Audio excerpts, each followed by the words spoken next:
Então, pessoal, a gente, no outro sábado, estava estudando sobre a parábola do bom samaritano. E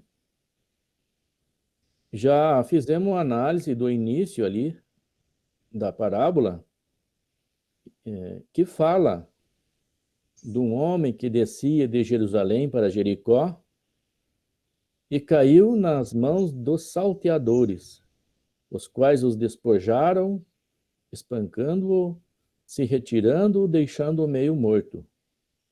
E, ocasionalmente, descia pelo mesmo caminho certo sacerdote. Vendo-o, passou de largo. Até aqui, então, a gente já analisou esta parábola. E, de igual modo, também um levita, chegando àquele lugar, vendo, passou de largo.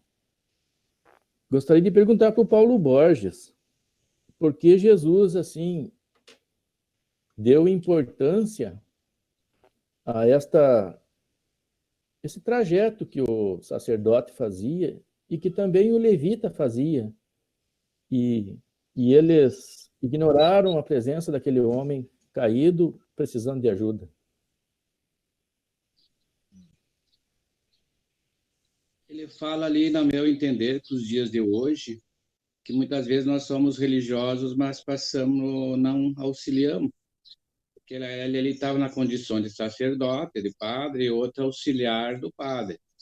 E eles vinham vindo e viram a necessidade do irmão que estava caído, mas não foram tocados pela compaixão de auxiliar o próximo, o irmão.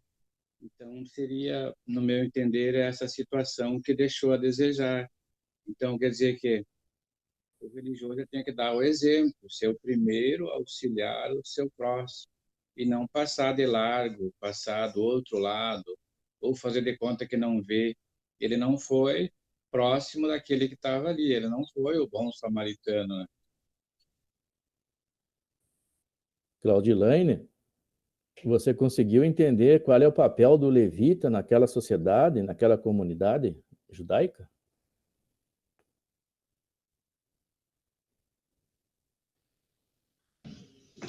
Oi, César. Não, eu não tenho uma noção muito clara dessas categorias ali. Paulo, tu tá lembrado, Paulo Leite? Sim, César, que nós tinha comentado. Eu entendo assim, César, que na verdade eles não estavam. Nós precisamos vestir a túnica que Jesus falava, né? A túnica de núpcia. Na verdade, eles vestiam essa roupa externa, mas não a interna. Que basicamente é o que o Paulo falou, de prestar o socorro e o auxílio aos necessitados, aos que precisam. E fica como exemplo para nós espíritas, nós estudantes do grupo de sábado à tarde, as pessoas que passam no nosso caminho. É certo que a gente não vai encontrar uma pessoa nessas condições, mas aparece na nossa vida com outros problemas, às vezes pequenos problemas, às vezes algumas dificuldades, e que comportamento nós precisamos tomar diante dessas pessoas que se encontrarem na nossa vida. Às vezes uma boa palavra, às vezes um abraço fraterno, né? Eu acho que é mais ou menos nessa linha aí, César. Não sei se eu Exatamente. concordo ou discordo. Vocês estão falando assim dos sacerdotes, dos levitas, que são representados nos dias atuais por pessoas que se lançam a seguir uma religião e são convidadas a exercer esse papel de auxílio e de prática da caridade. E segundo a doutrina espírita, não é apenas um caminho para a salvação, é o único caminho para a salvação. Nós temos que enfatizar bem isso, né? Wilson, Tu tá lembrado do papel do levita naquele tempo? Naquela época? Pelo que eu estou lembrado, o levita fazia um papel semelhante ao que fazem os que chamam hoje de coroinha, que são os assistentes dos padres nos dias de hoje. Naquele tempo ele era uma espécie, acredito eu, de assistente do sacerdote.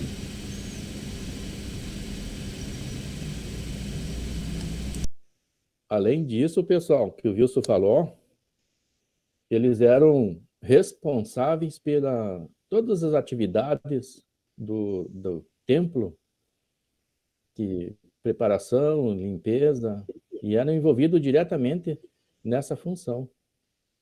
A gente já comentou em outros encontros que a nação de Israel era dividida em 12 tribos, e uma das tribos, que eram os levitas, eles não receberam terras para produzir, para plantar.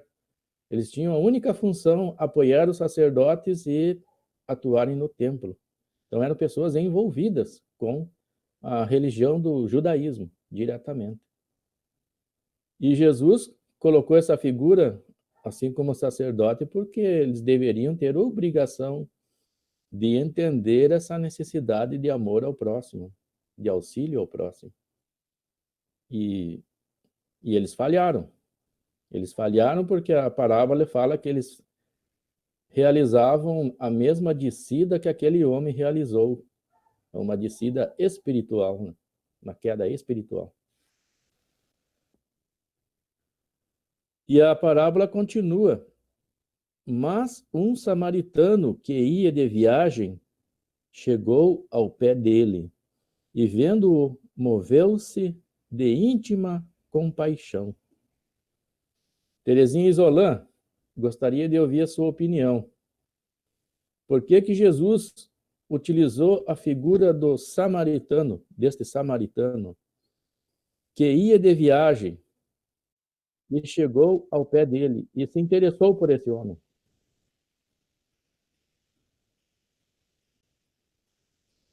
Bem, eu estive assistindo uns vídeos e num deles falava que Jesus escolheu aquele caminho, né, para ir para Jerusalém, de Jericó para Jerusalém, porque ele já estava se encaminhando, né, para o final da sua missão, que ele ia para as festas da Páscoa, né? E aí eram ir na frente para arrumar abrigo, né? Assim, até um dever da pessoa dar assistência àqueles peregrinos. E chegando na Samaria, eles não quiseram dar abrigo para... Porque eles... Como é que é? Eles eram judeus e digamos assim, os samaritanos eram como se agora fosse Israel e a Palestina, quer dizer, eram inimigos, né? E então, por esse motivo, eles não acolheram. E Jesus estava, então, dando uma lição de perdão, até porque João Evangelista disse, então vamos lançar fogo sobre os habitantes da Samaria, porque eles acreditavam, né, que aquele que se negasse podia vir fogo sobre eles. E Cristo não concordou, diz não. E então, nesse caminho que ele estava fazendo, eles com fome, eles com sede, eles cansados, né? Jesus usou exatamente o o exemplo, assim, a figura na parábola do samaritano, até porque ele estava sendo testado por um doutor da lei, né, que veio ao encontro dele, tinha outras pessoas, sei lá, e ele quis dar essa lição. Isso foi o que eu entendi.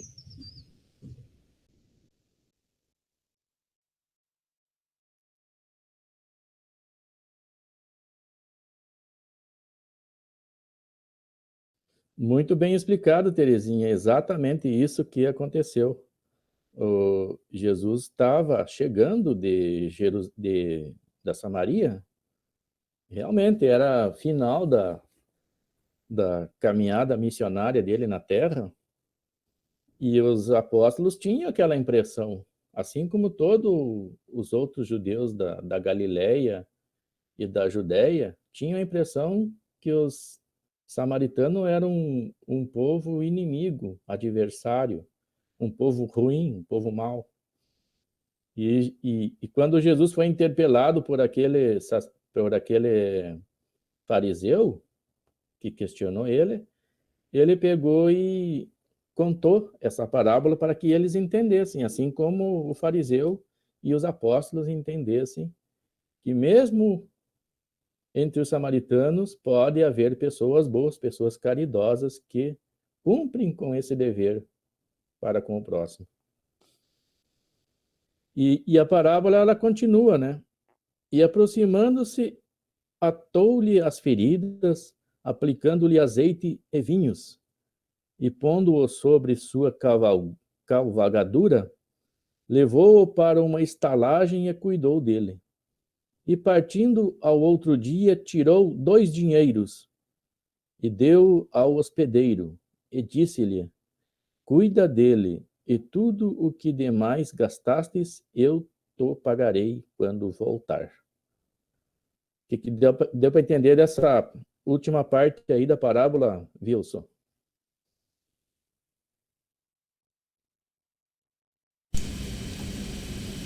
Vamos ver.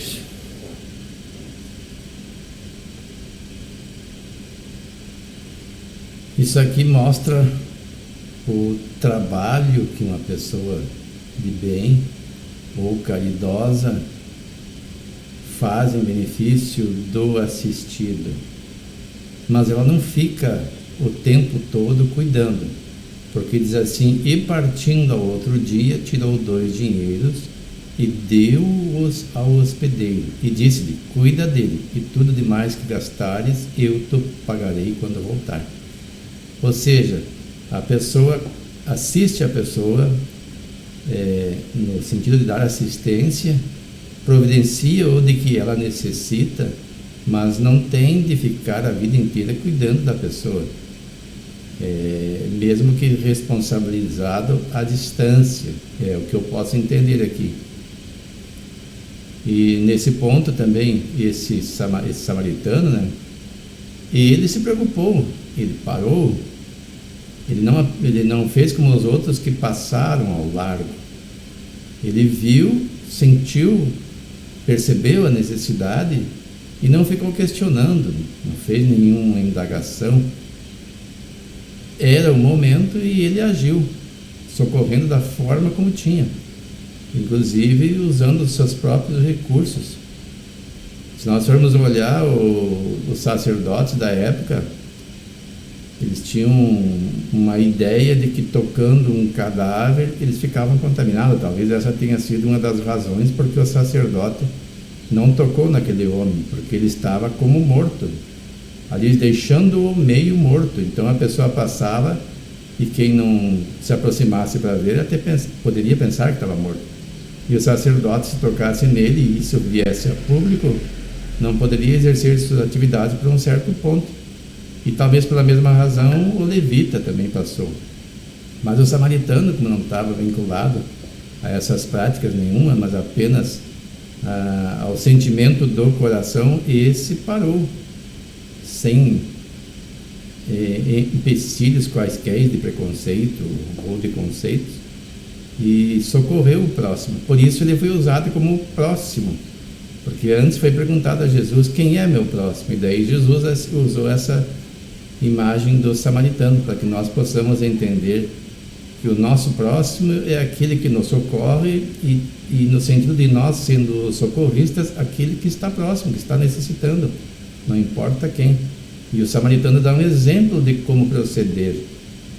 A maioria de nós acha que faz caridade tirando alguns centavos do bolso e repassando para atividades beneficentes. Isso é bom para as instituições, para quem arrecada esses recursos. Mas no sentido de se dizer caridoso, não é nada, porque está dando o que sobra. Ser caridoso é quem dá do seu próprio tempo. Esse samaritano, ele deu do seu próprio tempo. Ele utilizou os seus recursos e ainda levou na sua cavalgadura. Hoje seria um carro, parar e socorrer uma pessoa e levar no seu próprio carro. Não se preocupar se vai sujar, se vai manchar de sangue. E levar, hoje a gente levaria a um hospital. Naquele tempo não tinha os hospitais como tem hoje. E hoje, digamos assim que se nós fôssemos a um hospital particular, pagaríamos então as despesas e prosseguiríamos. A exemplo do samaritano.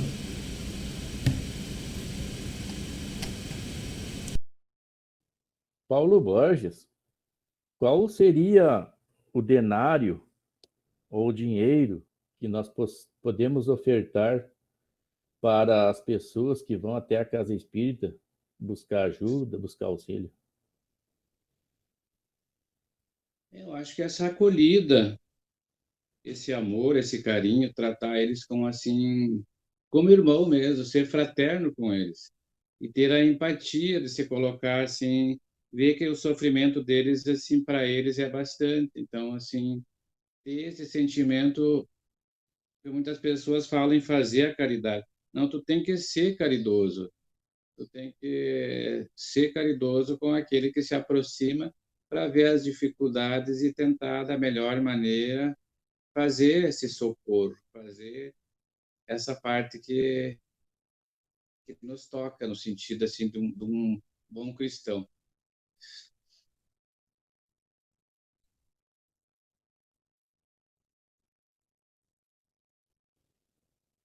Então, pessoal, essa parte aí do denário, realmente é isso que o Wilson falou e isso que o Paulo falou.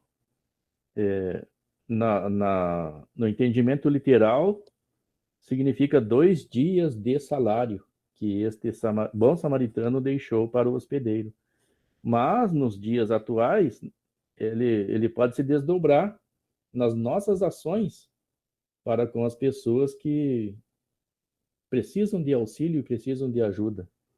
Mesmo nós não conhecendo elas, mesmo elas não fazendo parte do nosso credo, elas se colocam neste papel deste homem, né, que estava precisando de auxílio e que havia sido atacado pelos salteadores internos e externos que a gente já analisou nos outros encontros. Então a gente já consegue entender.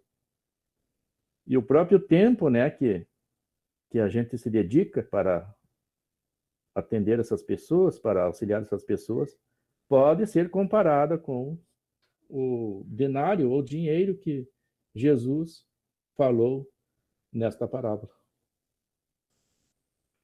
Alguma pergunta, alguma dúvida, pessoal? Até agora?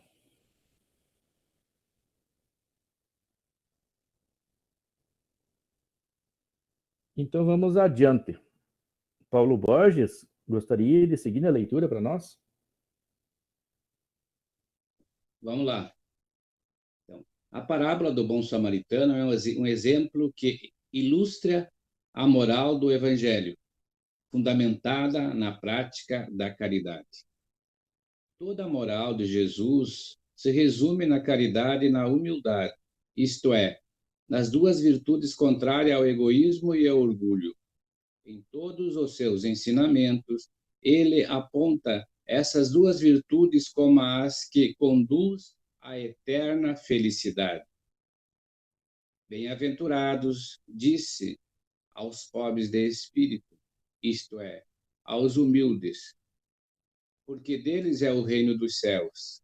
Bem-aventurados os que têm puro coração, bem-aventurados os que são brandos e pacíficos, bem-aventurados os que são misericordiosos, amai o vosso próximo como a vós mesmos. Fazei ao mesmo o que quererias que vos fizessem. Amai os vossos inimigos, perdoai as ofensas, se quiserdes ser perdoados. Praticai o bem sem ostentação. Julgai-vos a vós mesmos, antes de julgardes os outros. Humildade e caridade, eis o que não cessa de recomendar e de que dá ele próprio o exemplo. Orgulho e egoísmo, eis o que não cansa de combater e não se limita a recomendar a caridade. Põe-na claramente e em termos explícitos como condição absoluta da felicidade futura. Gostaria de perguntar ao Wilson,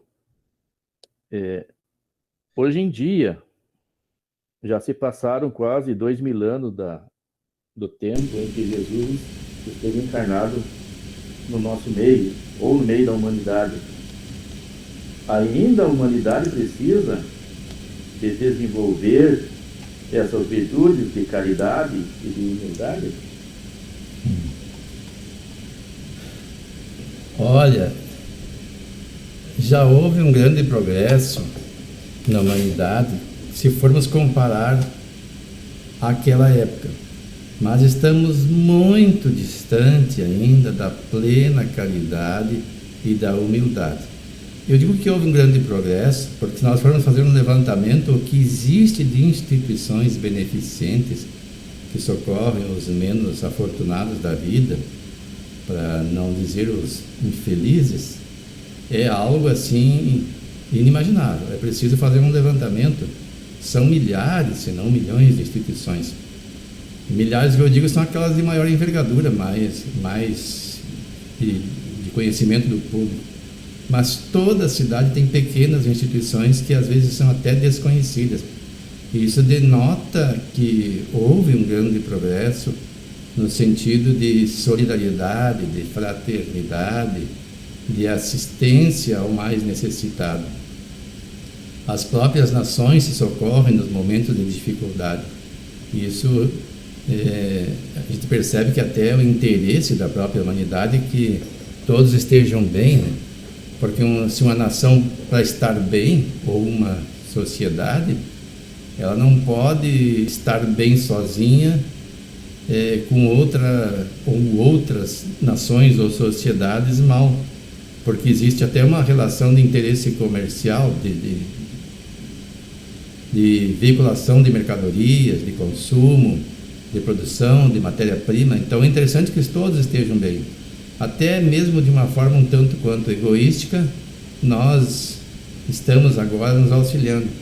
Mas ainda falta muito no sentido de verdadeira caridade, verdadeira humildade.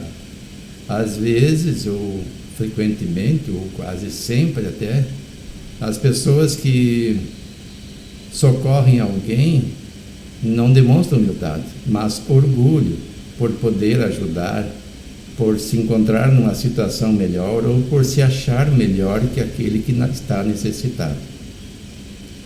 Nós temos uma certa facilidade para auxiliar o próximo, mas uma grande dificuldade de aceitarmos auxílio em razão do orgulho.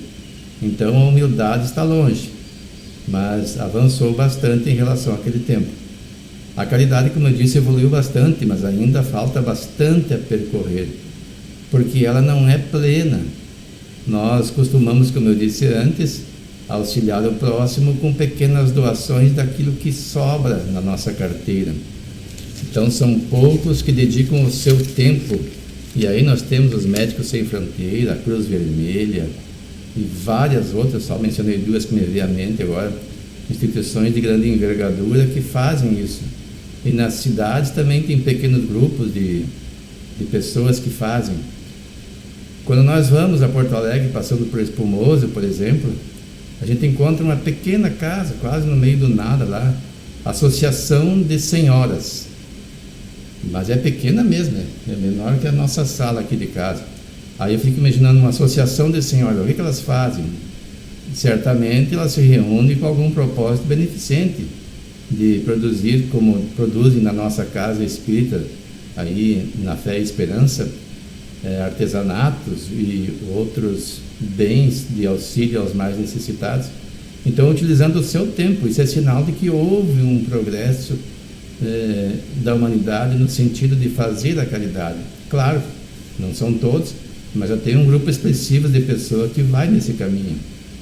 E pelo exemplo dessas pessoas, outras mais estão seguindo, ou estão pensando em seguir. Já houve um progresso, mas o Evangelho de Jesus na sua plenitude, ele não é desse momento, ele é do futuro. Ele só vai ser plenamente exercitado quando nós estivermos na condição de um mundo superior, num mundo sublime. Não, nem mesmo no mundo de regeneração ele vai ser exercitado na sua plenitude. Muito bem. Paulo Borges, o Evangelho segundo o Espiritismo, assim como o Livro dos Espíritos, eles destacam as imperfeições da alma humana como sendo algo assim que é capaz de direcionar as nossas ações, as nossas atitudes. E qual seria a maior imperfeição que prejudica a nossa caminhada evolutiva? Segundo o Evangelho, o Livro dos Espíritos, é o egoísmo. É o egoísmo e que também está junto com o orgulho. Eu estava pensando, por que está junto com o orgulho? Claro, a pessoa orgulhosa, ela se acha mais do que a outra. E se ela acha mais e melhor, ela vai querer as coisas para si. E daí que está o orgulho, o egoísmo, né? De querer para si as coisas. Então, eles estão juntos nessa... E essa, para combater eles, é a humildade, né? Mas como combate a humildade? Daí a gente fica pensando, como combater, como que conquista a humildade? É pelo trabalho de conhecer Jesus, conhecer as leis divinas, que todos somos irmãos, todos somos iguais. E essa parábola do bom samaritano também, ela diz que nós temos que ajudar a todos, independente da situação que se encontra. Então é isso. Muito bem, Paulo Borges. Inclusive, o Evangelho segundo o Espiritismo, ele enfatiza muito, né, essa necessidade de transformação íntima para que haja a redenção das almas. Claudilaine, quando que a humanidade começou a desenvolver esse movimento egóico, essa idolatria do ego, que gerou o egoísmo? Pois, como é que o espírito é criado, conforme nos relata o Livro dos Espíritos? O espírito é criado simples e ignorante. E daí ele vai evoluindo. Então, eu acho que esse sentimento de egoísmo, ele também faz parte da evolução. No nível em que nós nos encontramos. À medida que a gente vai evoluindo, vai melhorando, a gente vai transformando esse sentimento e ele se torna desnecessário.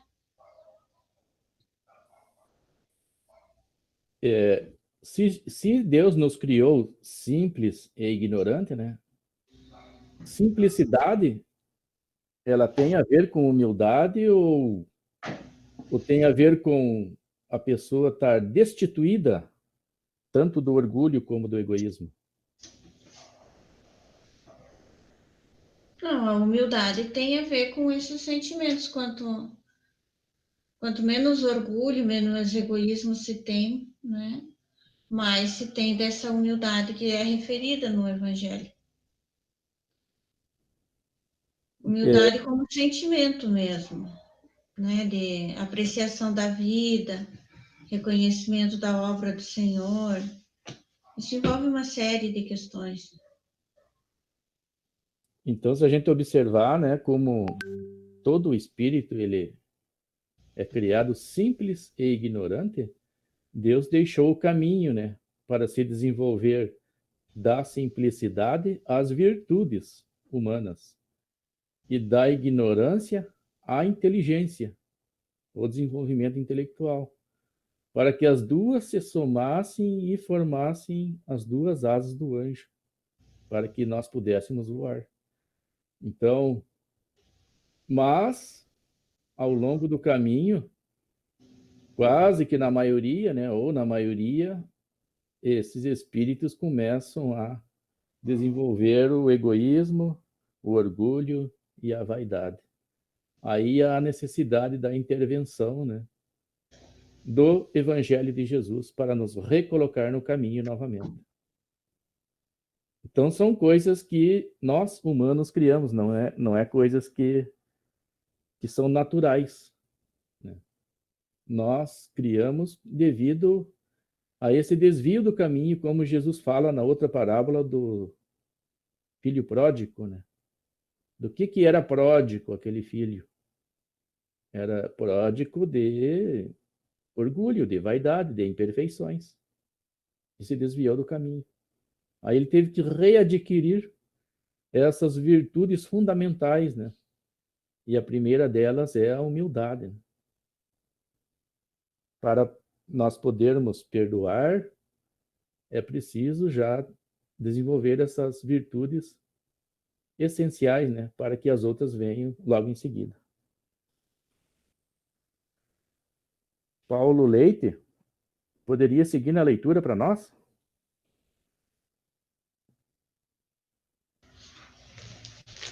Interpretação do texto evangélico.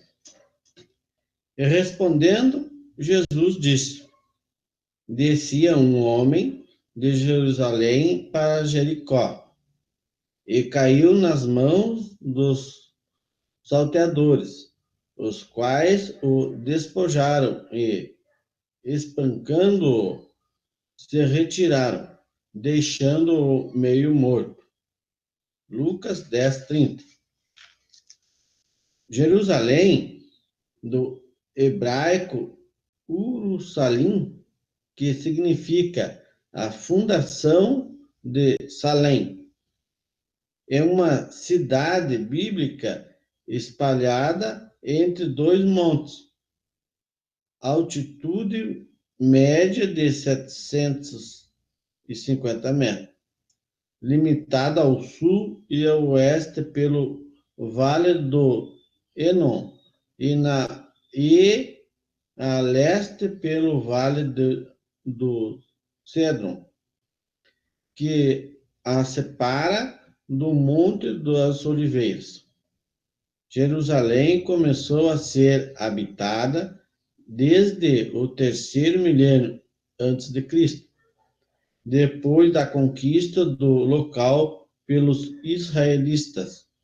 Jerusalém foi ocupada pela tribo de Benjamim, uma das 12 tribos de Israel, que, sob o comando do rei Davi, subjugou os habitantes nativos, formados por uma população racial heterogênea. Os jebuseus, os amorreus e os initas. Davi transformou Jerusalém na capital independente das 12 tribos. Fez dela um centro de tradição cultural e espiritual do judaísmo, levando para lá a Arca da Aliança, a que todas as tribos prestavam vassalagem. O primeiro templo da religião judaica foi erguida nesta cidade por Salomão em 960 a.C. Jerusalém sofreu vários ataques de povos conquistadores. Os mais importantes foram o babilônico, 587 e 586 a.C., o do Egito, Guerra dos Ptolomeus, e da Síria, Guerra dos Seleucitas, entre os anos 201 e 199 e 198 a.C.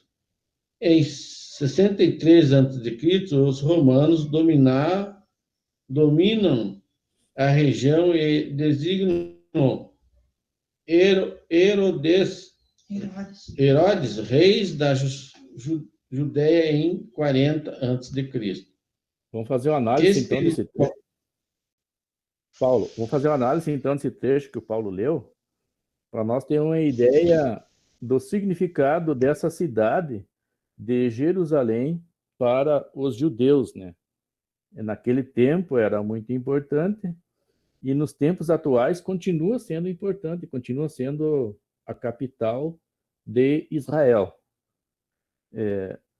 O povo hebreu, ele teve uma travessia no deserto sob a liderança de Moisés. Aí, quando ele chegou na terra prometida, na terra de Canaã, ele foi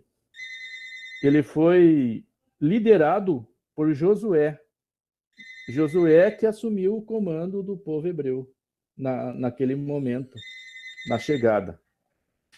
Porém, o texto fala que foi a tribo de Benjamim que realizou essa conquista, né? Porque a conquista da terra, chamada Terra Prometida, ela aconteceu não pacificamente, ela aconteceu através de lutas. Tanto é que Jesus ele afirmava que havia um tempo em que o reino de Deus se realizava através de lutas, né? Através de conquistas. E com ele, com a presença dele no mundo, isso iria mudar, né? Iria ser pelo amor. Mas em que época viveu Davi? Davi viveu 1000 anos antes de Cristo. E Moisés, assim como Josué, 1250 anos antes de Cristo. Então demorou mais de um século para que o povo hebreu conquistasse essa cidade. Eles chegaram na Terra Prometida e ainda não tinham conquistado essa cidade. Não sei se tu conseguiu entender, Wilson, esse raciocínio?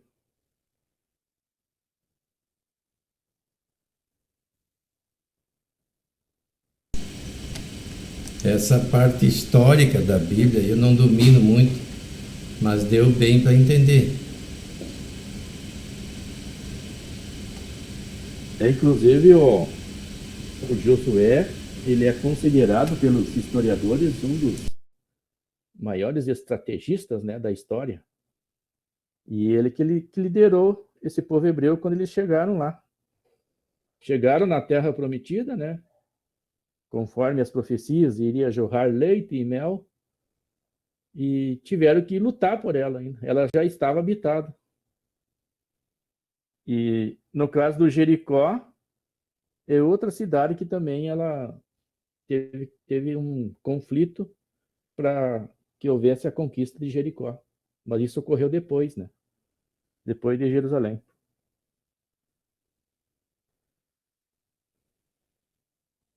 Então vamos adiante. Pode seguir na leitura, Paulo Leite.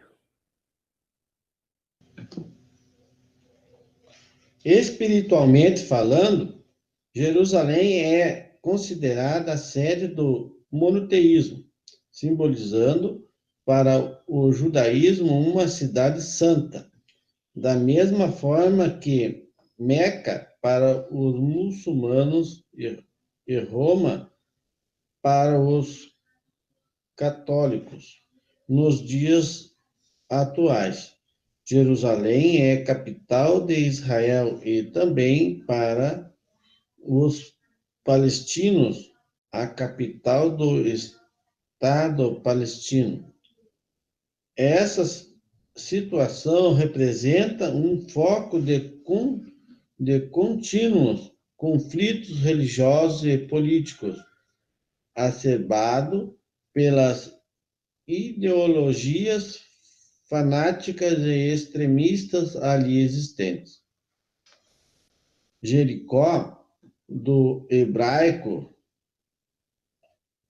esse nome não vou saber ler, que significa lua, situa-se a 12 quilômetros ao norte do Mar Morto e a oeste do Vale do Jordão.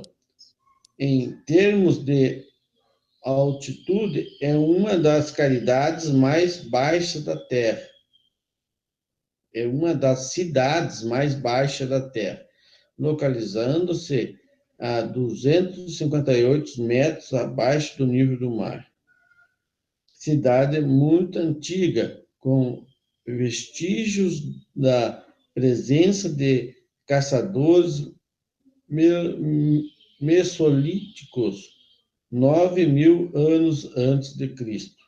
Sempre mereceu a atenção dos viajantes por ter um dos maiores oásis da região, pela sua fonte de água medicinais, pelos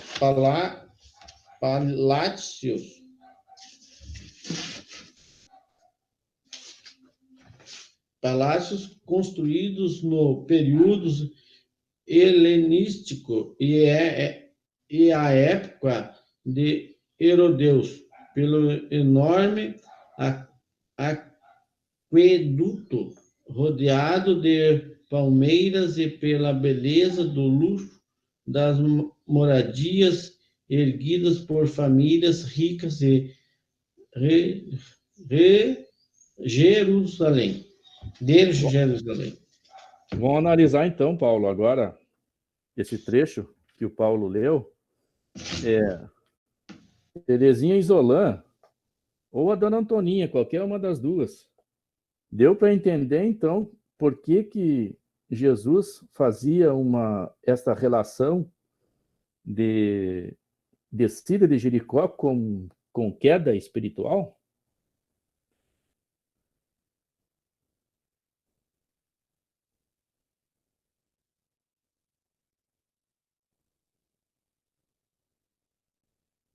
Acho que está travada delas lá. Passo a pergunta para o Paulo Borges. Paulo.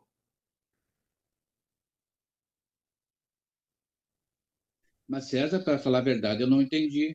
Vou esperar que tu explique para nós aí, porque esses nomes, essa parte, é só você mesmo que entende bem esse negócio aí da Bíblia aí. Claudilane, pelo texto que foi lido aqui, tu conseguiu entender alguma coisa? Sim. Aqui, basicamente, no início da parábola, Jesus está dando esse significado espiritual, né, da cidade de Jerusalém e da cidade de Jericó. Então, ele fala dessa descida, da descida da alma, na verdade. Ele também fala da descida aqui porque é uma cidade mais baixa do nível do mar, é 258 metros abaixo do nível do mar.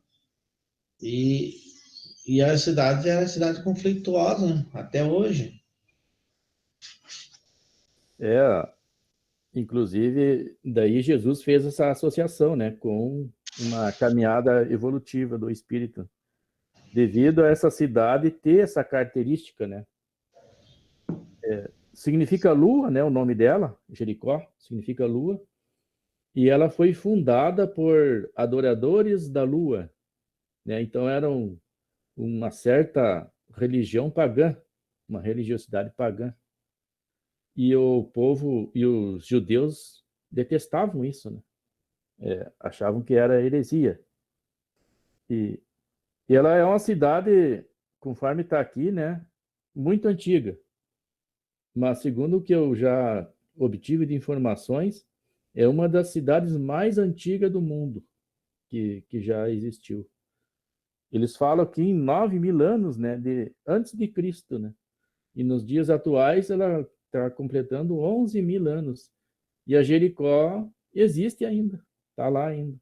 Ela não foi daquelas cidades que ficou só ruínas, que terminou. Então é algo assim muito interessante essa cidade, assim como a cidade de Jerusalém. E havia esse contraste entre as duas. E Jesus fez devido a essa característica física e cultural, Jesus fez essa associação com a jornada do Espírito e com essa descida espiritual, né, que muitas vezes nós realizamos. E isso aí pode ocorrer num lapso temporal de várias encarnações. Não significa que é uma encarnação só, essas quedas, essas descidas espirituais. Pois tem espíritos que ficam várias encarnações no fundo do poço, para assim se dizer, né? E não tem dificuldade de se reerguer. Claudilane, segue na leitura, faz favor.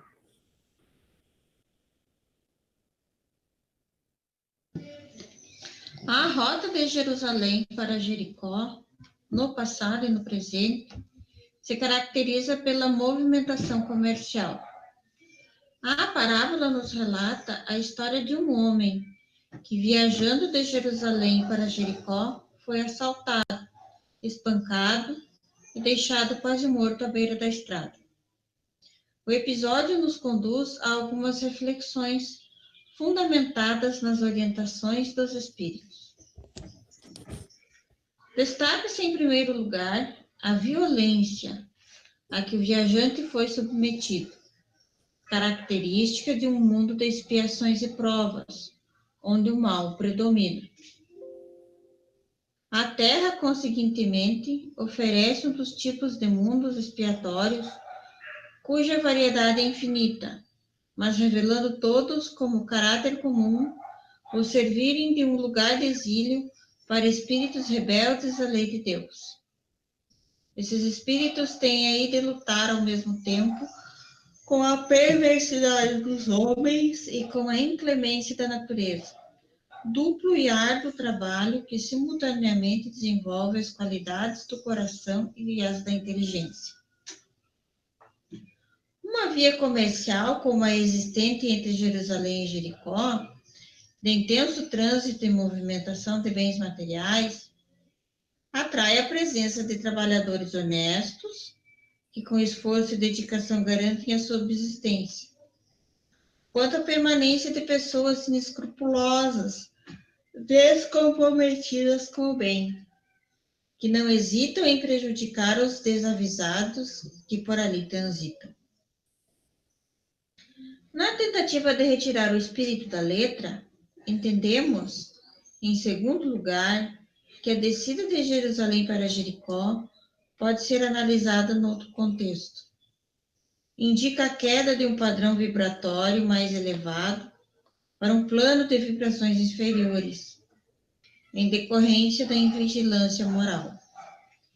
Nesse processo de descida, podemos manter sintonia com entidades perturbadoras, que, tomando de assalto a nossa casa íntima, rouba a nossa paz, nos fere profundamente e nos deixa quase mortos à margem da vida. A descida de um padrão vibratório de forma invigilante sempre ocasiona prejuízos. Descer, porém, para auxiliar os que se encontram em planos vibracionais inferiores é a medida de auxílio ao próximo, desde que se concretize num plano harmônico e de entendimento. Sendo assim, aconselha Emmanuel: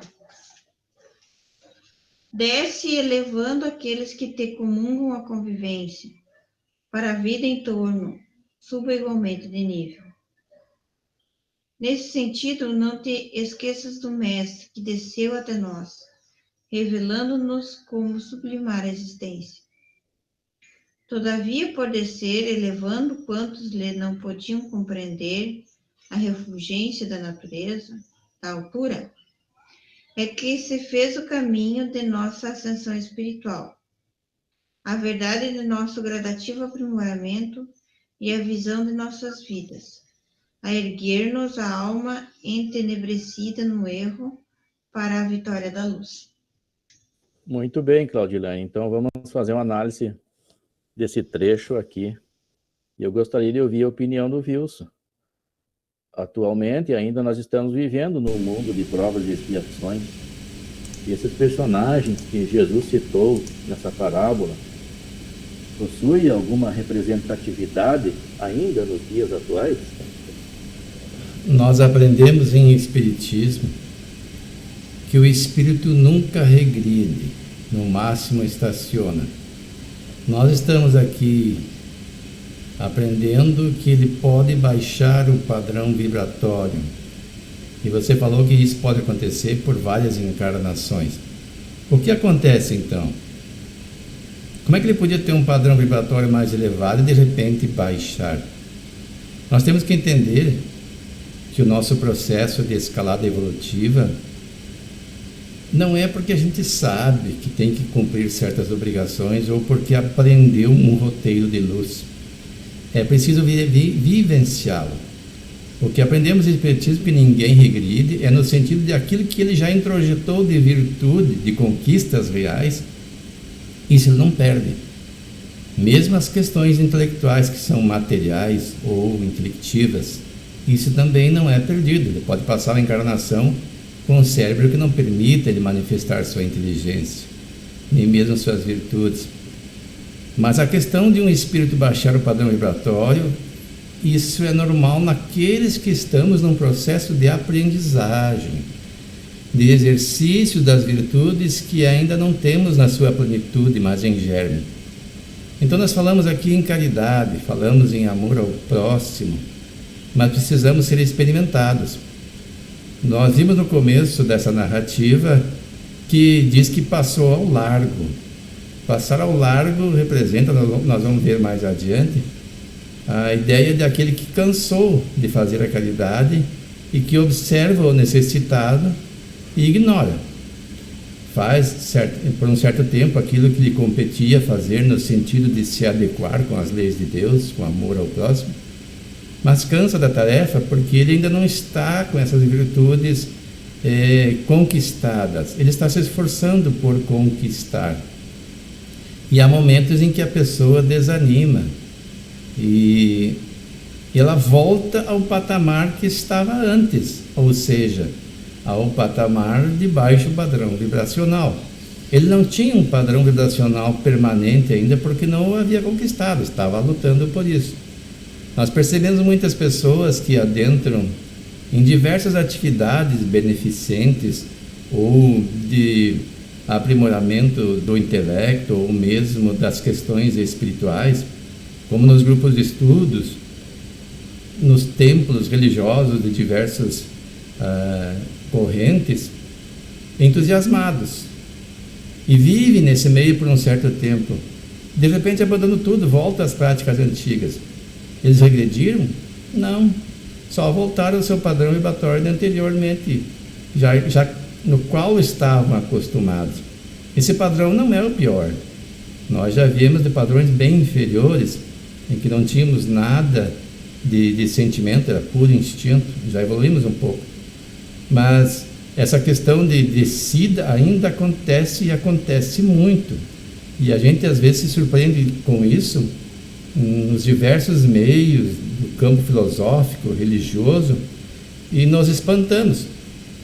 E alguns até começam a desanimar de seguir certos preceitos morais ou religiosos, porque observam esses que assim procedem. Pareciam ser pessoas de bem, pessoas caridosas, pessoas honestas, e de repente resvalam, caem mesmo. Mas nós temos que ter em mente que o nosso mestre, o nosso guia é Jesus, não são essas pessoas. E ele disse para que nós não julguemos, porque da mesma forma que julgarmos, seremos julgados. Quem vai nos julgar? A própria consciência. Então nós devemos sim avaliar como nós estamos. Se as ações dignas que nós fazemos por obrigação religiosa, moral, ou seja lá por qual razão for, ou porque aquilo nos apraz. Quando nós fizermos o bem pelo bem, então já haverá uma conquista, nós não deixaremos nunca de fazer. Quando nós passarmos por um necessitado e o percebermos nessa condição, e pararmos para auxiliá-lo, não porque nós lemos aqui a parábola do samaritano, ou porque Jesus conclama a fazer o bem ao próximo como a nós mesmos, mas porque aquilo nos apraz, porque nós não podemos ver alguém sofrendo sem auxiliar, sem usarmos o recurso que nós temos. Então isso será uma conquista nossa, e isso nós não vamos perder. Mas enquanto isso, todos nós, salvo algumas exceções, ainda temos bastante dificuldades nesse aspecto. Nós vivemos um certo tempo nos esforçando, mas chega um ponto em que as pessoas meio que desanimam. Alguns até questionam, por que só eu? Sempre vem pedir para mim, sempre sou eu que ajudo. E aí a pessoa volta a si de novo aquele sentimento egoístico, né? De querer reter um pouco dos bens materiais e até do próprio tempo para o seu lazer. Prefere ficar assistindo uma novela, assistindo um filme, olhando para Netflix, ou conversando bobagem com outras pessoas, em vez de se integrar a um grupo, ou mesmo fazer atividades que dignifiquem a pessoa, que auxiliem o próximo, que ele desenvolva essas virtudes. Então, isso aqui é perfeitamente válido para nós e vai ser perfeitamente válido para sempre, na verdade. Porque nós não, tão cedo pelo menos, tão cedo que eu digo, são milhões e milhões de anos, nós não vamos adquirir a condição de um espírito perfeito. A perfeição relativa demanda muito tempo, e isso vai do esforço de cada um. Quando a pessoa chegar a um patamar de um espírito crístico, aí certamente isso aqui vai ficar apenas na sua história de vida, na sua lembrança, mas os registros ficam na consciência. Isso serve para todos nós, mesmo aqueles que já avançaram. Muito bem. Paulo Borges, a parábola fala de um homem que teve essa queda do padrão vibracional.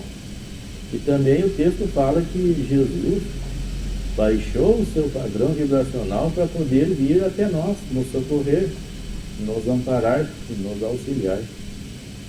Como é que fica o padrão vibracional daqueles espíritos socorristas que precisam descer às regiões inferiores para realizar esse trabalho de socorro?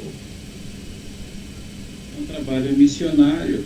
Tem relatos que Jesus levou muito tempo para conseguir, assim, para gerar um corpo espiritual, perispírito que ele chama, para poder descer, assim, as vibrações muito densas da Terra, para ele poder transitar por aqui. Então, é um trabalho missionário que eles têm que ser despojado de um habitat melhor para descer para um habitat bem assim complicado, bem assim diferente da sua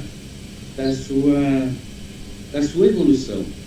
Mas é um ato de caridade, porque tu baixa lá embaixo para dar a mão, para convidar, para abraçar os seus irmãos, para que eles possam ascender na evolução. Esse é um trabalho assim muito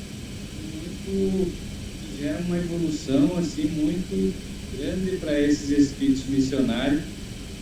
Eles também não estão felizes porque eles veem os seus irmãos sofrendo ainda com dificuldade. Então eles se propõem a vir em auxílio para aquelas pessoas, para a humanidade aprender, evoluir, também ascender na sua evolução. Muito bem, Paulinho. Dona Antoninha, a senhora está escutando?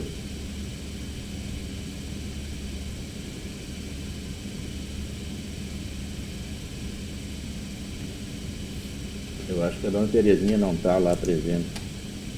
Paulo Leite, como é que fica a situação do padrão vibracional do médium quando ele precisa receber espíritos sofredores ou de ordem inferior? Aí, muitas vezes podemos falar por situações práticas já nessa. Quando tu vai receber um espírito de uma ordem inferior, ele passa por aquela sensação que o espírito está passando.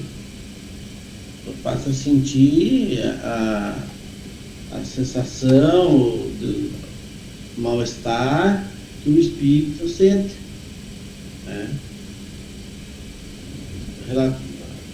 Colocando assim, o exemplo prático já das mediúnicas, um espírito que teve um problema de um desencarne, digamos, intoxicado, é uma sensação de mal-estar no estômago, na garganta, parece que tu vai vomitar.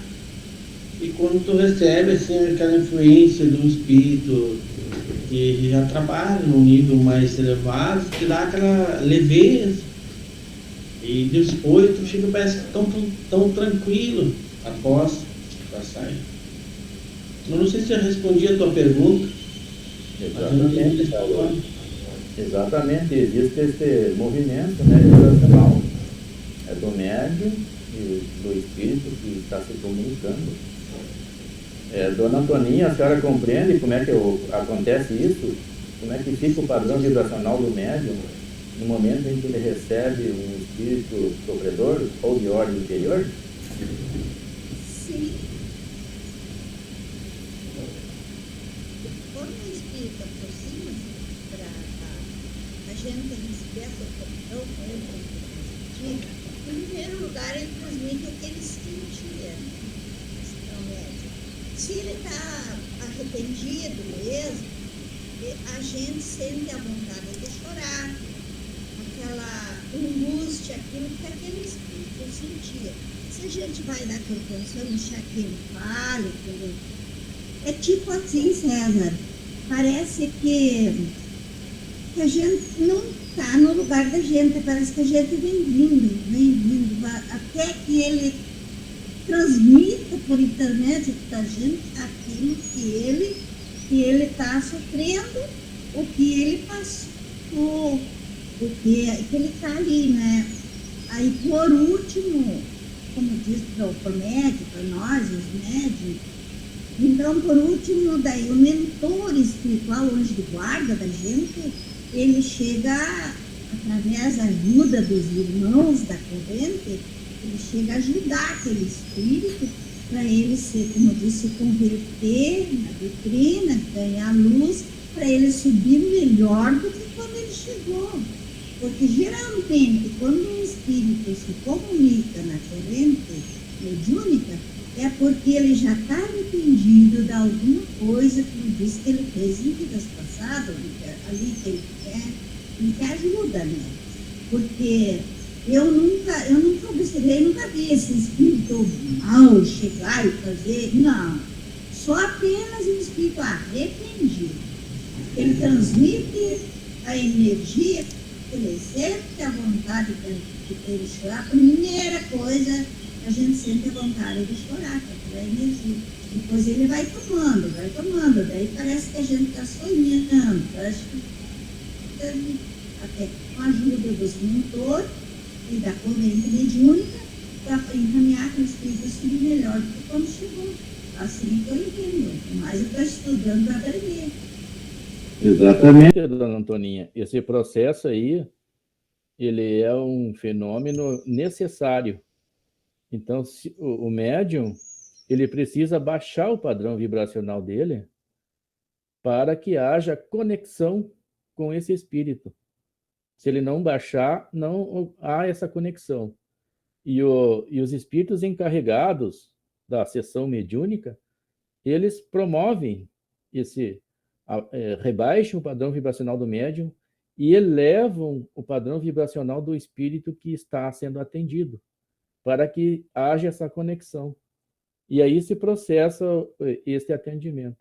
Por isso que eu perguntei para o Paulo como é que fica o padrão vibracional dos espíritos socorristas, né? Eles precisam baixar o padrão vibracional deles para eles poderem irem até as regiões inferiores para poder realizar o atendimento daqueles irmãos que estão lá necessitando de ajuda. E muitas vezes eles precisam ser auxiliados por médiuns encarnados para que haja essa conexão, para que os médiuns encarnados ofereçam os fluidos animalizados, né, para que eles realizem esse atendimento a esses espíritos. Viu, César? Pode falar. Também a equipe espiritual pode levantar, sim, a vibração do médium quando é um espírito mais superior que quer dar uma comunicação, e às vezes o médium não está naquela vibração do espírito mais evoluído para se comunicar. Daí o médium também é levantado a vibração dele para que esteja de acordo para dar a comunicação. Exatamente, é levantado até o limite do possível, né, Paulo? Sim. E às vezes aqueles espíritos superiores tem que baixar. Precisam baixar um pouco para poder se conectar com o médium. Isso. Então é um trabalho assim maravilhoso que acontece, né? Então, o texto fala, né, que Jesus... Por exemplo... Pode falar, dona Antoninha. César, por exemplo, assim, quando a gente vai receber um espírito jamais, como diz, mais elevado, um mentor, um espírito que já tem luz, já tem conhecimento, é a coisa mais boa que a gente recebe naquela hora. Aquela energia que vai baixando na cabeça da gente e vai vindo como eu, por exemplo, vai vindo como uma mensagem. E muitas vezes eu escrevia depois a mensagem, eu tenho escrito várias mensagens do mentor, que ele vem vindo e vai tomando, parece não, é certo, vai tomando a mentalidade da gente do que a gente estava pensando antes. E daí ele vai transmitindo mensagem muito bonita. Eu tenho essa mensagem escrita no tempo que eu tentava a mediúnica, né? Então eu guardei mensagens que o mentor ele me usava para meditar, para escrever aquela mensagem. Aí já não é como o espírito sofredor. O espírito sofredor, que ele vem para ajuda, pedir ajuda, a coisa que ele traz é a lágrima, é a vontade de chorar, é aquelas coisas que ele sentia. O mentor já é diferente. Ele já vai, parece que levantando a gente para cima. Parece que a gente vai indo, parece que a gente se encontra no outro, parece que não tem. Mas não é assim que eu recebi quando estava na minha. Por isso que eu estava entregando para ti. Se ficou certo, eu não sei. Mas esses espíritos, dona Antoninha, eles têm muito amor no coração. E o amor é um padrão vibracional muito elevado. E eles passam essa sensação de felicidade para o médium, né, no momento em que ele se conecta com o médium. Isso aí é muito importante para o médium ter uma noção do que é, de como vivem, qual é a sensação que os espíritos superiores sentem, né, nessas esferas superiores onde eles vivem. E para transmitir para nós que nós precisamos buscar, almejar essa felicidade interior, para nós também levar esse padrão vibracional para os nossos irmãos que estão precisando. Alguém teria alguma pergunta, alguma colocação a respeito do texto?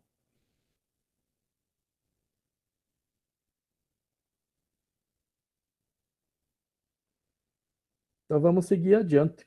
Paulo Borges, quer seguir na leitura? Pode ser, vamos lá. E ocasionalmente descia pelo mesmo caminho certo sacerdote, e vendo-o, passou de largo. E de igual modo também um levita, chegando àquele lugar e vendo-o, passou de largo. Lucas 10, 31 a 32. Apesar de ser detentor de vários recursos, o coração desse sacerdote se mantinha fechado à prática da solidariedade, ensinada por todas as interpretações religiosas, cristã e não cristã. Vendo, indica mera observação superficial, desinteresse de quem nada sente, porque não há sentimentos envolvidos. O sacerdote e o levita significa os pobres das regiões que, em vez de tratarem dos interesses da coletividade, tratam dos interesses dogmáticos e de culto das suas igrejas. É muito comum encontrarmos pessoas que se declaram cansadas de praticar o bem. Estejamos, contudo, convictos de que semelhantes alegações não procedem de fonte pura.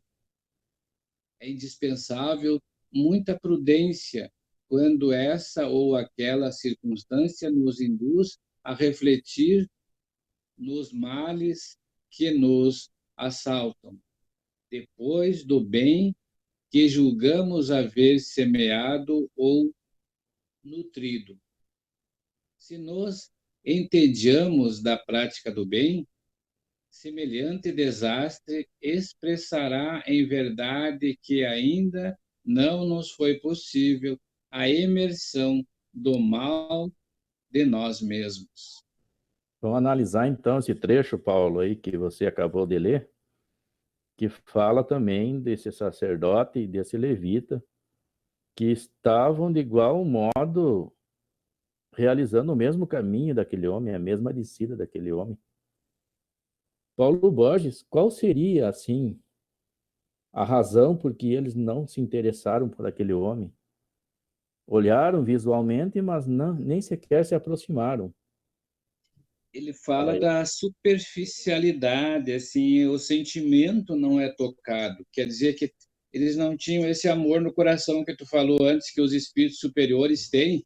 Quando eles se aproximam, eles transmitem para as pessoas, para os médiums, esse amor. E esses aí não tinham ainda. Então, eles se aproximaram da pessoa e, como era superficial, eles fizeram de conta que nem viram, que não era com eles e seguiram adiante. Estavam ainda presos nos dogmas e naquelas convicção que não vai até o coração. Muito bem. Paulo Leite, o sentimento de amor une as pessoas, né? Faz com que elas se aproximem, que elas se tornem próximas. Qual seria o sentimento oposto ao sentimento de amor? O sentimento oposto do amor seria o de afastamento, de aquele sentimento de egoísmo, de pensar só em si, entendeu? Abandonar o próximo, não se preocupar com o que está acontecendo com o outro. Seria mais ou menos nessa linha. Exatamente, Paulo Leite. Uma vez a Claudilaine deu uma palestra, né? E transmitiu esse ensinamento, que o sentimento da indiferença, né? Como tu falou em outras palavras aí, é o oposto do sentimento de amor. E a gente imagina que é o sentimento de ódio. Não, é o da indiferença. E esse sacerdote e esse levita, eles foram indiferentes àquele homem que estava caído. Então, eles estavam, né, nutrindo um sentimento oposto ao sentimento de amor. Tu tem alguma coisa a colocar a respeito desse trecho aí, Wilson?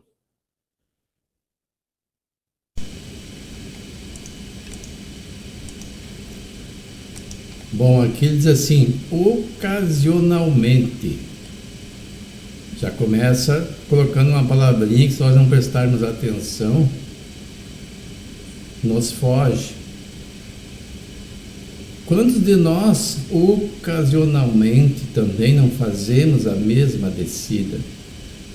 Depois prossegue dizendo que, detentor de vários recursos, o coração desse sacerdote se mantinha fechado à prática da solidariedade.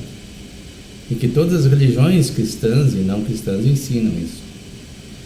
Então, quantas vezes nós também não fazemos a mesma coisa?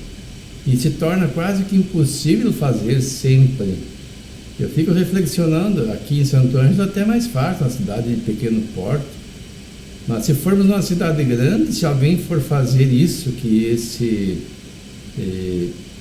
samaritano fez, a pessoa não chegaria ao destino nunca.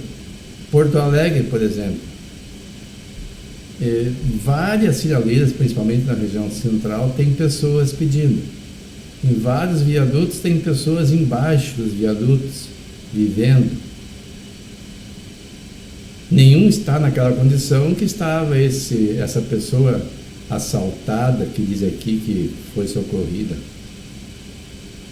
Num extremo, nós temos ainda as possibilidades de, ao ver alguém numa situação extremada como essa, narrada nessa parábola, aí sim, de não passar sem prestar socorro. Até o nosso próprio Código Penal diz que o socorro é uma obrigação de todo cidadão. Nós não podemos deixar de prestar socorro. Se nós virmos alguém em extrema necessidade, que se não for atendido pode perecer, nós temos a obrigação de socorrer.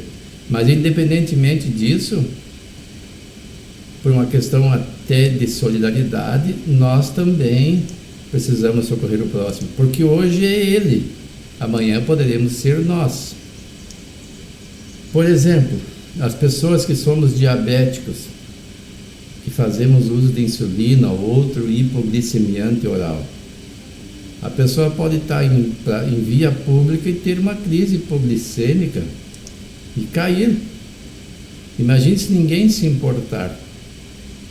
E até é interessante eu falar nisso, porque eu vejo muitos vídeos que as pessoas riem, e a maioria de fato são de pessoas bêbadas, mas eu fico olhando os movimentos que eles fazem, o descontrole das pernas, são muito semelhantes a uma pessoa com hipoglicemia severa.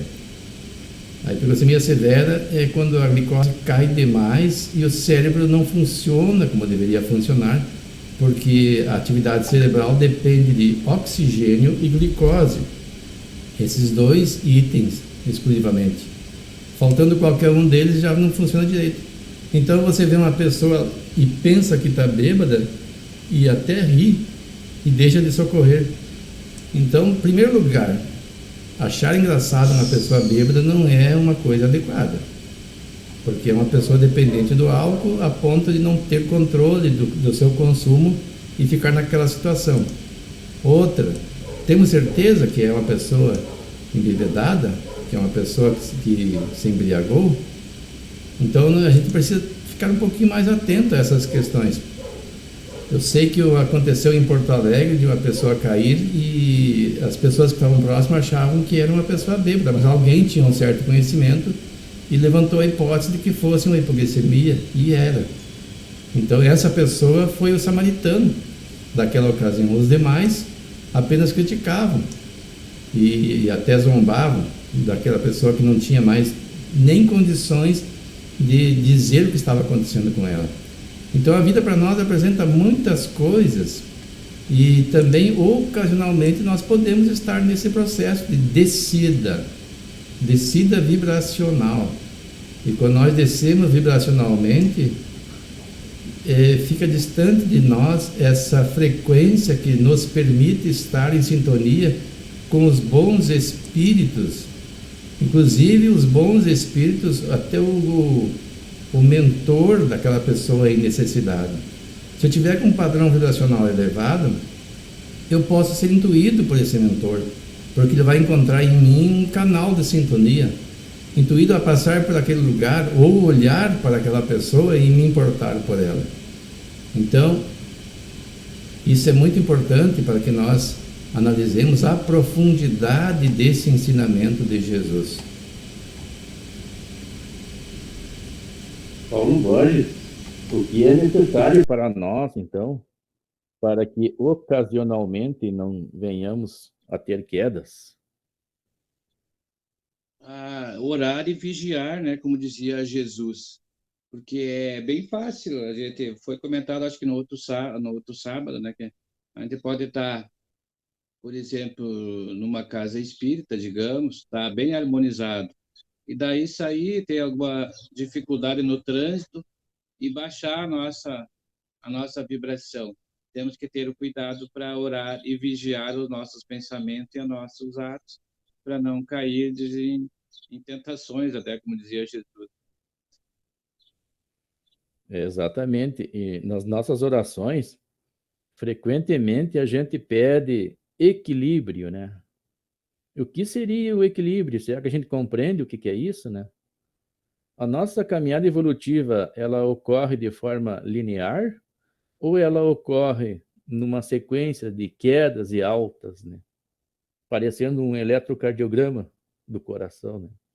Então, esse equilíbrio é que faz com que a gente mantenha esse padrão vibracional necessário para que não ocorra ocasionalmente, né, essas quedas. E é muito difícil a gente conquistar esse equilíbrio. E Jesus, ele nos indicou o caminho, né? Orai e vigiai. Jesus, sabendo que o ser humano ele está suscetível a essas quedas frequentes, né? Então ele precisa estar em constante vigilância e, e oração, e habituar à oração.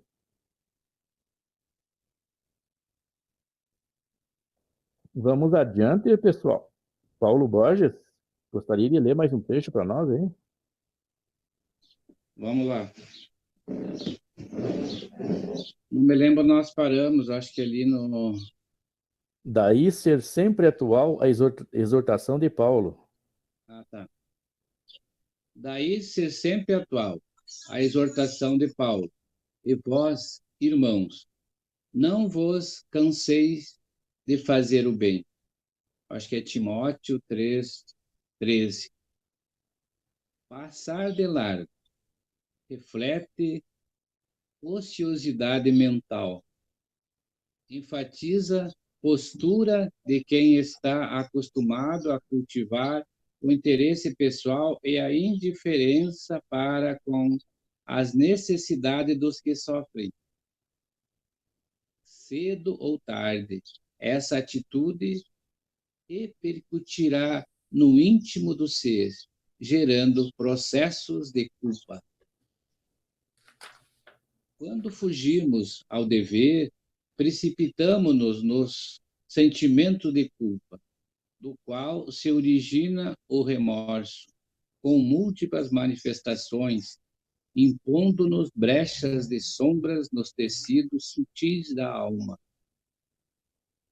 É nesse estado negativo que, martelados pelas vibrações de sentimentos e pensamentos doentios, atingimos o desequilíbrio parcial ou total da harmonia orgânica, enredando corpo e alma nas teias da enfermidade. Cair em culpa demanda, por isso mesmo, humildade viva para o reajustamento tão imediato quanto possível de nossos equilíbrios vibratórios. E não desejamos o ingresso inquietante na escala das largas repercussões. Vamos então analisar, Paulo, esse trecho aqui que foi lido e que mostra essa importância para nós, né, que estamos buscando esse processo evolutivo em nossa alma. E algumas vezes a gente acaba cometendo esses equívocos também, né? Dando mais importância ao nosso ego, à nossa vida, e deixando de lado aquelas pessoas que estão precisando de nós, que vêm até nós pedir auxílio, pedir ajuda. E esse texto aí, ele nos remete a essa necessidade de nós nos mantermos sempre firmes nesta proposta, de nunca sequer ignorar as pessoas que estão pedindo auxílio. Muitas vezes ela, através de uma depressão, através de um desequilíbrio, ela pede ajuda e a gente acaba ignorando, acaba dizendo assim que ela não se esforça, que ela não consegue se ajudar a si mesma e deixa de lado. E aquela pessoa pode agravar aquele quadro e pode cometer um suicídio. Aí como é que fica a nossa consciência diante dessa situação? Então sempre devemos prestar atenção naqueles que vêm até nós, ou quando a gente perceber que alguém precisa de ajuda, e nos interessarmos por ela. Fazer esse papel do bom samaritano, como Jesus estava nos dizendo nesta parábola. Viu, César? Eu acho que daí, enquanto a gente manter esse estado evolutivo que a gente está no momento, a gente não puxa esse estado de culpa. Mas à medida que nós ir crescendo espiritualmente, aí a gente vai se dando conta do que deixou de fazer, e aí a gente acelera esse estado de culpa. Ah, como eu errei, entendeu? À medida que a gente avança, a gente passa a conhecer os nossos erros. E aí a gente entra nesse estado de culpa, de ter faltado o auxílio, o amparo. É aquele julgamento que a própria consciência faz, né, A Paulo? própria consciência, através da própria consciência. E quando a pessoa está num estado evolutivo de ignorância relativa, a consciência ela não faz esse julgamento.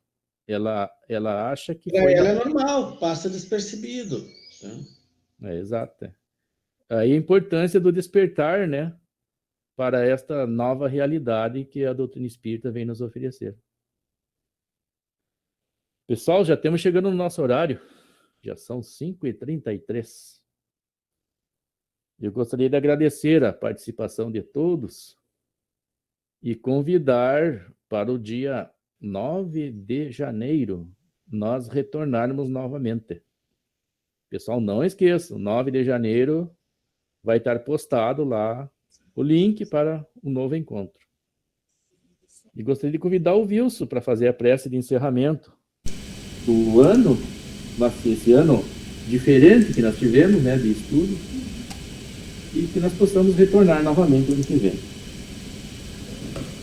Antes de orarmos, é importante frisar esse aspecto desse sentimento de culpa que não aparece de imediato em quem erra, quando ele ainda não tem a sensibilidade desenvolvida, mas que ele sempre aparece. E esse texto nos diz o seguinte: é nesse estado negativo que, martelados pelas vibrações de sentimentos e pensamentos doentios, atingimos o desequilíbrio parcial ou total da harmonia orgânica, enredando corpo e alma nas teias da enfermidade. Então, reflexionando sobre tudo que aprendemos hoje, sobre tudo que aprendemos neste ano, desde o mês de março em especial, quando o nosso país entrou num estado de pandemia que já assolava grande parte do mundo, em que muitos foram reconduzidos aos seus lares numa busca de impedir a proliferação desenfreada do vírus que espalha a doença chamada Covid-19, o SARS-CoV-2, em que as instituições religiosas, grupos espíritas que procuram seguir as orientações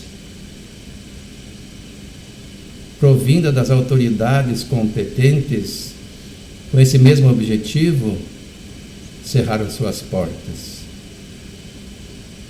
Mas graças aos recursos que a humanidade já conquistou, da tecnologia disponível a muitos de nós, conseguimos manter um contato visual e auditivo pela distância, através da internet, estudando, reflexionando, aprimorando os nossos conhecimentos e esforçando-nos para vivenciar o Evangelho de Jesus no dia a dia, nas experiências com os nossos semelhantes e, nesse momento, com os mais próximos, dentro da família consanguínea, nas unidades dos lares. Somos gratos a Deus por nos permitir continuar com as nossas atividades de estudo, com o nosso intercâmbio de ideias, de pensamentos, numa forma de mantermos essa união que iniciamos quando nos conhecemos e adotamos os mesmos princípios da doutrina espírita e integramos esses grupos que se mantêm através destes recursos. Muito medo se percebe em certas pessoas que estão distanciados de Deus e de Jesus, que tiveram mesmo a fé enfraquecida, aqueles que a tinham e que ainda a têm, mesmo que em germe. Mas aqueles outros que estudamos a doutrina espírita e que entendemos que a vida não cessa com a morte do corpo físico e que nenhum fio de cabelo de nosso corpo cai sem que Deus permita, mas que também entendemos que Deus nos dá a inteligência para a utilizarmos. Temos todas as ferramentas para nos conduzirmos com maior segurança nesses momentos de tanta dificuldade.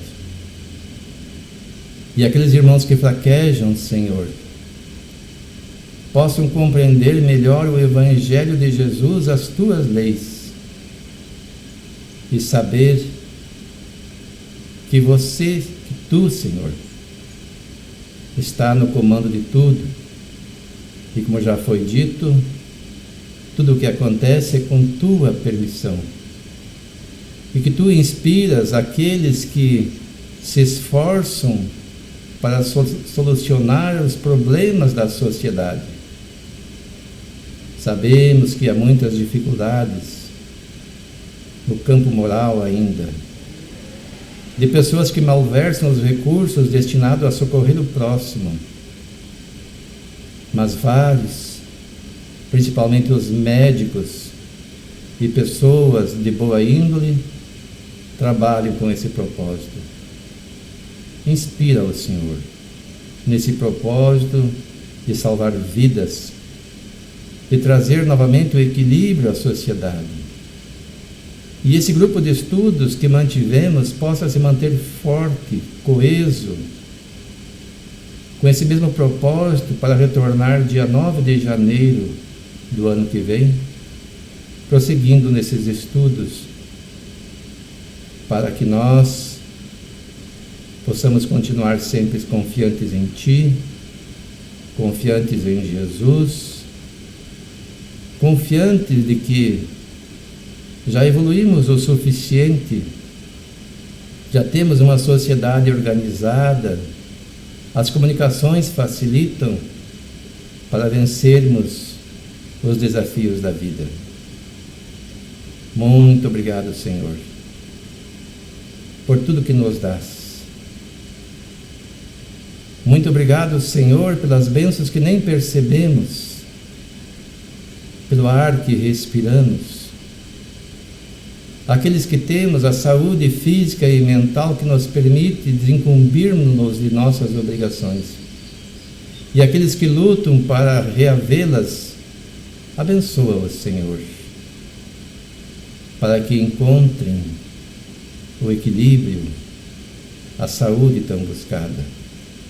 Mas, acima de tudo, permaneçam firmes na fé em Ti, na fé em Jesus, na fé na vida, que jamais nos é negada, é por Ti dada e consentida apenas por amor, sem nos cobrar qualquer coisa, apenas pedindo-nos que sejamos nós o mais amorosos possíveis, como Jesus é para conosco.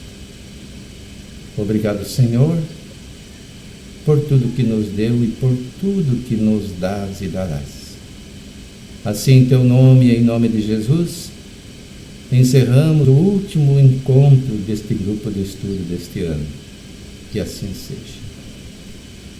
Que assim seja. Um bom final de ano para todos, um bom Natal e até o próximo encontro, no mês de janeiro. Tchau, tchau, pessoal. Até lá. Um bom ano para todo mundo. Todos. Deus abençoe todos. Tchau, pessoal. Bom final de semana e bom Natal. Bom final de semana a todos, bom Natal e um bom ano.